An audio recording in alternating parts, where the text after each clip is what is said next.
নমস্কার, মুন ব্লকে আরও একটি নতুন পর্বে সবাইকে অনেক অনেক স্বাগত। বন্ধুরা, সকালবেলা উঠে পড়েছি আর মুন যাচ্ছে এখন টিউশনি। আজকে স্কুল ছুটি আছে, আজকে পৌষ সংক্রান্তি, ওই জন্য স্কুল ছুটি। তো আজকে পিঠে বানাবে না? আজকে তো আমাদের স্কুল ছুটি। আচ্ছা, সে বানানো হবে সেটা সন্ধ্যাবেলা। তো মুন আজকে একাই যাবে, আমি আর যাচ্ছি না, বাড়ির কাজকর্ম করব। তো পুরো পর্বটা সাথে থাকুন, আশা রাখছি ভালো লাগবে। আর যারা নতুন দেখছেন তারা চ্যানেলটাকে সাবস্ক্রাইব করে একটু সাপোর্ট করবে আমার। আর ভিডিওটি ভালো লাগলে একটু লাইক শেয়ার করবেন। চলো, যেতে পারবে? যাও, সাবধানে যাও, আমি আন্টিকে ফোন করে নেব। আমি আর যাবো না আজকে, বাড়ি একটু কাজকর্ম করবো। আস্তে আস্তে চালিয়ে যাবে। ওই মোড়ের মাথায় নেমে যাবে। হ্যাঁ, গাড়ি আছে তো, সকালবেলা ইঞ্জিন গুলো আছে, একটু নেমে যাবে। ব্যাকের মুখ ওখানটায়। সাইকেল আন্টিদের বাড়িতে ঢুকিয়ে রাখবে ভালো করে।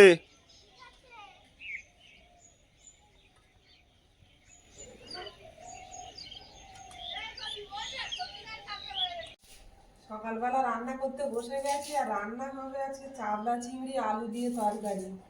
এই মাছটা এনেছিল কাল রাত্রে, তখন আর রান্না করিনি। রাত্রে যা তরকারি ছিল ওটাই খেয়ে সবাই শুয়ে পড়েছিলাম। এখন রান্নাটা করব। আর আজকে তো বাজারে যাইনি, আজকে গঙ্গাসাগরে চান।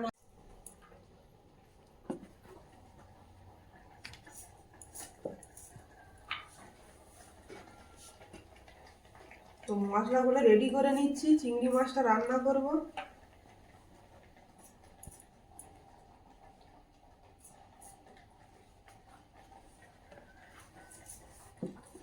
ভাতও ওইদিকে ফুটে গেছে আমার।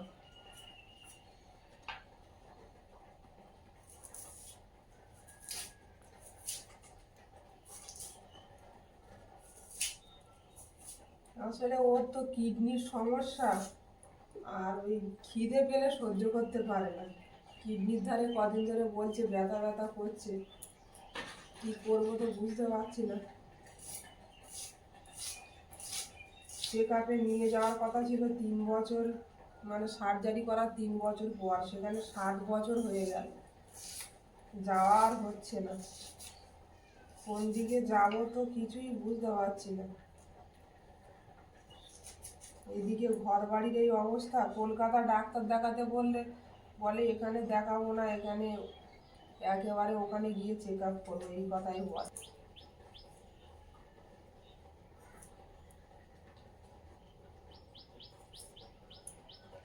আমি নারায়ণী থেকে করেছিলাম তো, এবার নারায়ণীর কাগজপত্র আমার কাছে রয়েছে।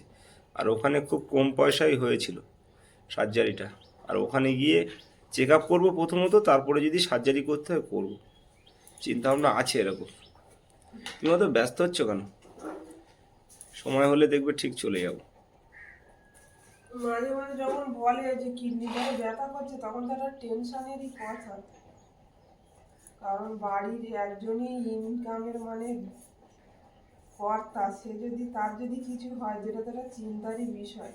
আর কিডনি মানে মানুষের সব থেকে দেহের একটা বড় অঙ্গ, ওটার জন্যই মানুষ বেঁচে আছে। তার যদি কোনো প্রবলেম হয়, কত সমস্যা।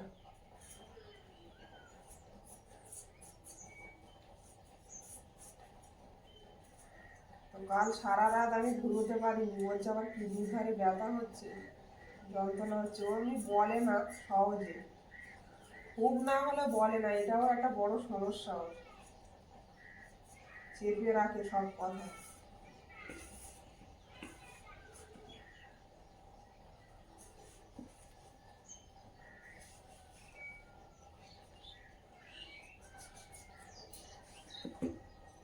আজ সংক্রান্তির বাজার তো, মাছ নিয়ে এলে মাছ বিক্রি হবে কিনা ওই জন্য আমি আর হেডেক নিলাম না সকালে। কাঁটায় মাছ নাও আসতে পারে, গেলে আবার একটা খরচা। তারপরে বাজারে মাছ নিয়ে এলে বাজারে মাছ খাবে কিনা, আজকে পিঠে পার্বণের দিন তো। চিংড়ি মাছের জন্য আলুটা আমি এরকম ছোট ছোট করে কেটে নিলাম।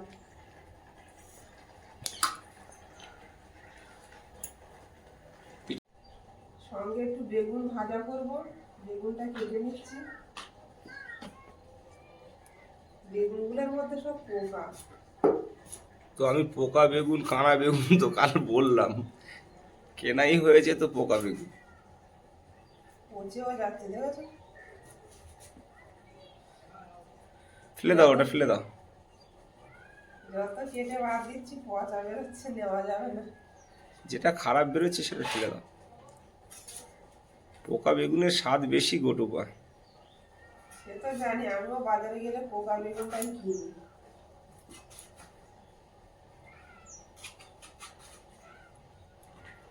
সবগুলো আবার পোকা না, একটা দুটো ভালো। তুমি কি বলছিলে তখন পিঠের কথা?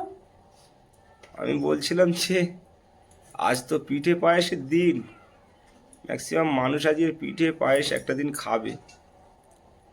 এবার মাছ ফাঁক যদি না খায়, আমি মাছ নিয়ে এসে লাস্টে বিপদে পড়বো। এইসব দিনগুলো আমাদেরকে দেখতে হয়, দেখে শুনে ব্যবসাটা যেতে হয়।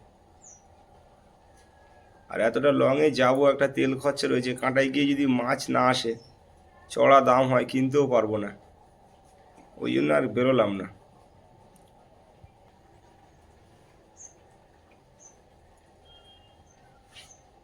আর বড়রাও কেউ নেই যারা পিঠে খাওয়ার কথা বলে।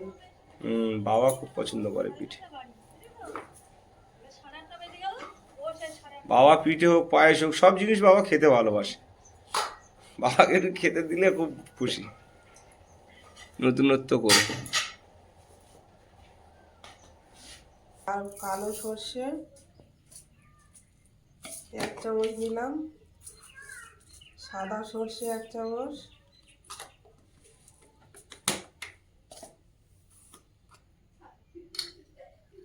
গোটা জিরে 1 চামচ,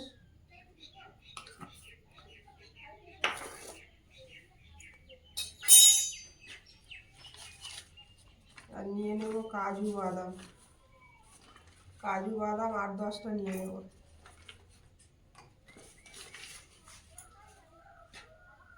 এবার এর মধ্যে দেবো সর্ষের তেল।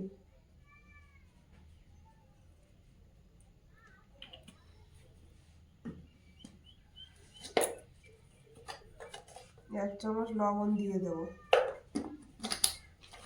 সর্ষের তেলটা দেওয়ার কারণ হচ্ছে সর্ষের যে একটা তিতকুটি ভাব থাকে অনেকক্ষণ পেস্ট করার পরে, সেই তেতোটা আর থাকবে না। এর মধ্যে একটু জল দিয়ে এটাকে পেস্ট করে নেব। কড়াইটা চাপিয়ে দিয়েছি, আর বেগুনে নুন আর হলুদটা মিশিয়ে নেব।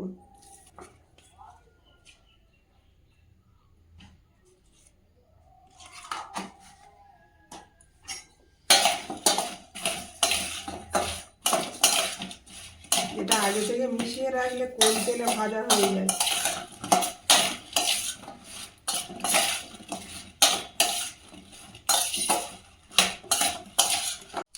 চিংড়ি মাছটা আমি একটু ম্যারিনেট করে নেব। চিংড়ি মাছে দিয়ে দেব লবণ,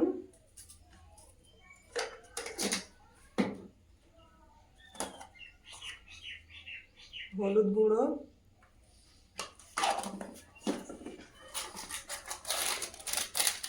হালকা কাশ্মীরি লঙ্কা, আর একটু পাতিলেবুর রস দিয়ে চিংড়িটা মাখিয়ে নেব।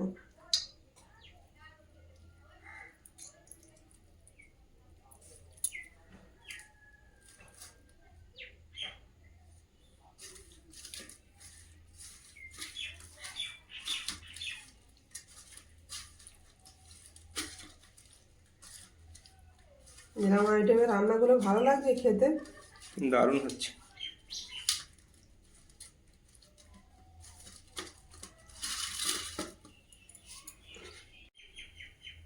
কড়াইটা গরম হয়ে গেছে, কড়াই দিয়ে দেবো তেল।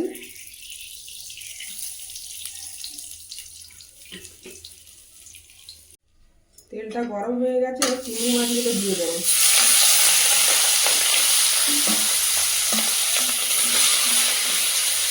চিংড়ি মাছটা হালকা ভাজবো, বেশি ভাজলে শক্ত হয়ে যাবে।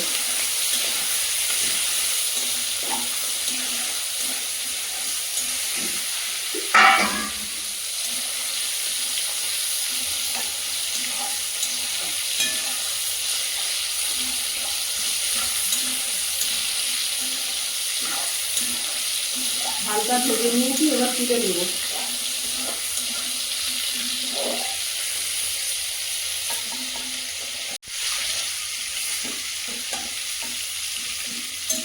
এবার এই তেলের মধ্যে আলুগুলো ভেজে নেব।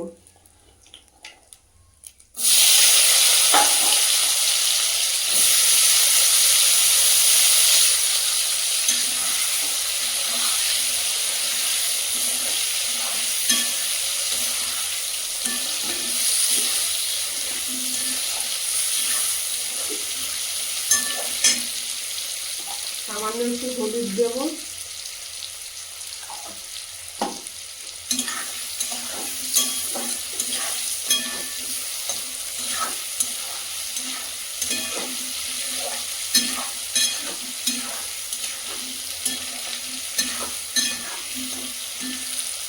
আলুগুলো ভাজা হয়ে গেছে, এবার তুলে নেব।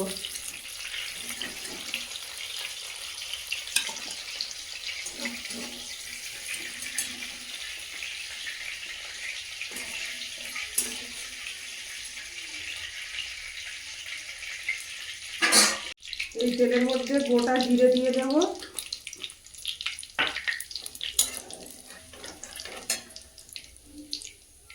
দিয়ে দেব পেঁয়াজ কোচা। পেঁয়াজটাকে ভালো করে ভেজে নেব।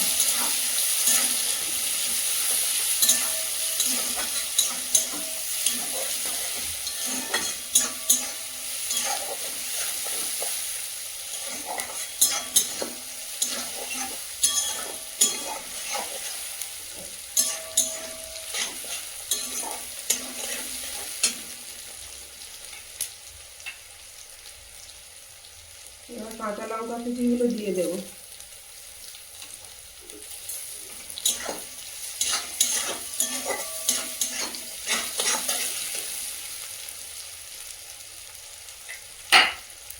পেঁয়াজটা ভাজা ভাজা হয়ে গেছে, এবার আদা আর রসুন বাটাটা দিয়ে দেবো।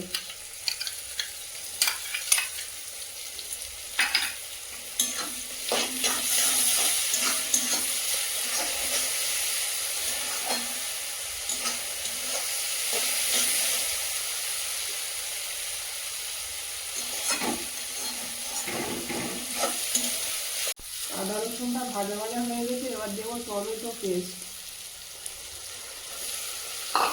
দুটো টমেটো মিক্সিতে পেস্ট করে রেখেছিলাম।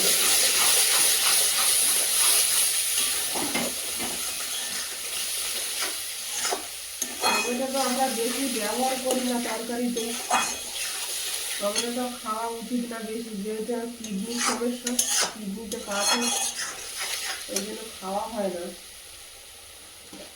আজকে দিলাম চিংড়ি মাছের তরকারিতে।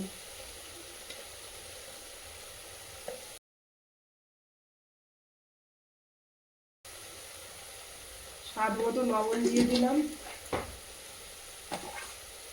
দিয়ে দেবো হলুদ গুঁড়ো,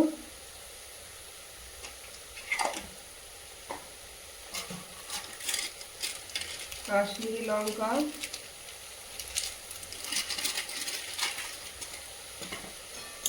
দিয়ে ভালো করে এটা ভেজে নেব।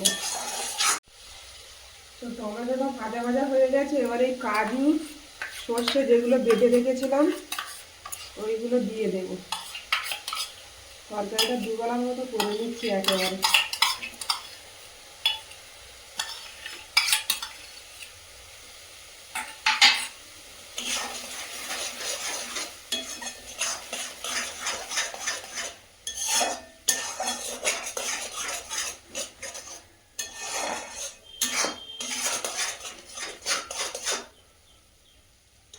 মশলাটাকে ভালো করে ভেজে নিতে হবে।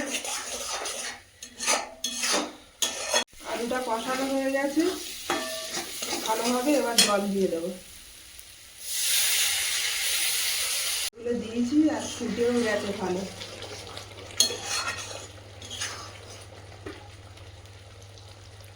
আলুটা সেদ্ধ হয়ে গেছে একদমই। এবার ভেজে রাখা চিংড়ি মাছগুলো দিয়ে দেবো।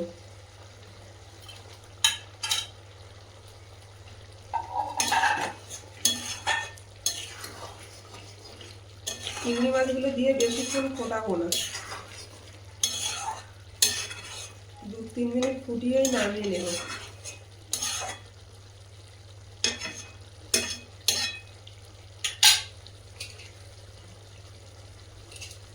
সবার শেষে ধনে পাতা কুচি দিয়ে দেব।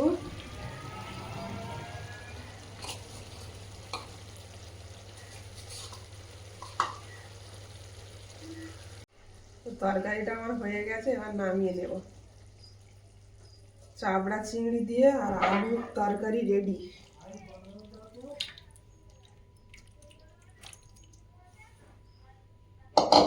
দারুণ সেন্ট বেরোচ্ছে, খেতেও ভালো হয়। খেলে বলবো। ফ্রাই প্যানটা চাপিয়ে দিয়েছি, বেগুনটা ভেজে নেব।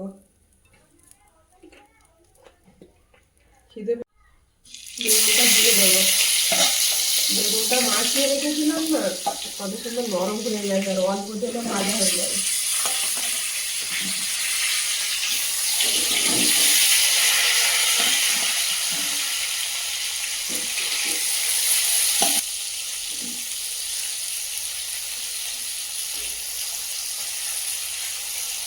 নুন আর হলুদ আগে থেকে মিশিয়ে রাখলে অল্প তেলে ভাজা হয়ে যায়।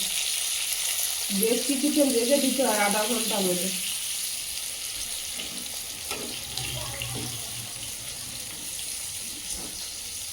গ্যাসটা কমিয়েই ভেজে নেবো বেগুনটা। এভাবে বেগুন ভাজলে বেগুনের তেলটা কম লাগে। হ্যাঁ, না হলে সাধারণত বেগুন ভাজতে গেলে তেল অনেক বেশি লাগে। সঙ্গে সঙ্গে যদি নুন মাখিয়ে ভাজা যায়, তেল টানে প্রচুর।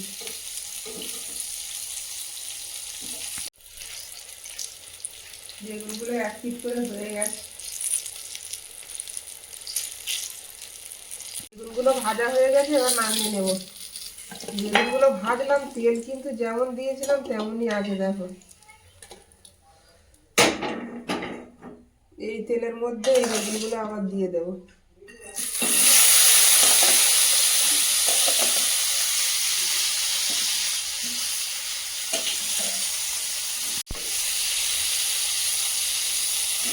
বেগুনগুলো পোকা ছিল তো, কেটে কেটে কাটতে কাটতে এরকম সব ডিজাইন অন্যরকম হয়ে গেছে।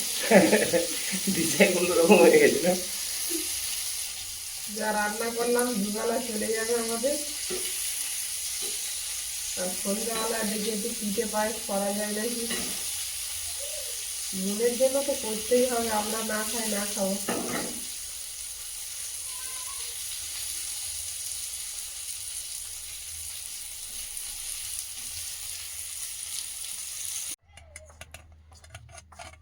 খেতে বসে গেছে। সকালে বাড়ি থাকলে এই কাজটা আগে আগে পেট পুজো, তারপর অন্য কাজ। তাও 9টা বেজে গেছে রান্না করতে করতে। ভাতটা নরম হয়েছে টুকু।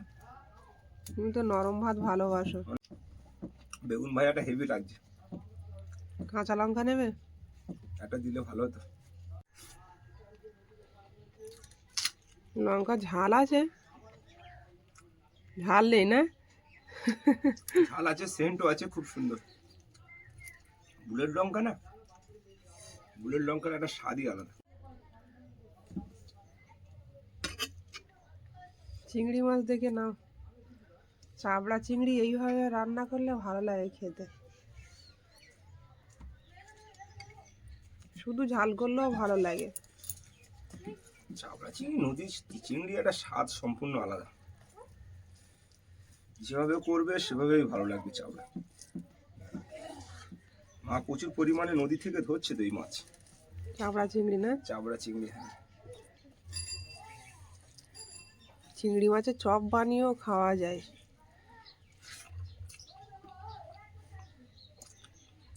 ভালো হয়েছে, খুব সুন্দর হয়েছে। ভালো হয়েছে তো? না, এখন তরকারিগুলো সম্পূর্ণ আলাদা স্বাদ নিয়ে আসছে। এবার তুমিও এইভাবে খেতে বসে যাও। টুপা, মনের আসার টাইম হয়ে গেছে তো। হ্যাঁ, তো আমি মুনকে এবার নিয়ে আসতে যাব। এনে তুমিও খেতে বসে যাও। আর পর্বটা এখানেই শেষ করব। পর্বটা যদি ভালো লাগে একটু কমেন্টসে জানাবেন। আর সবাই ভালো থাকবেন, সুস্থ থাকবেন। দেখা হচ্ছে আগামী পর্বে। নমস্কার। নমস্কার।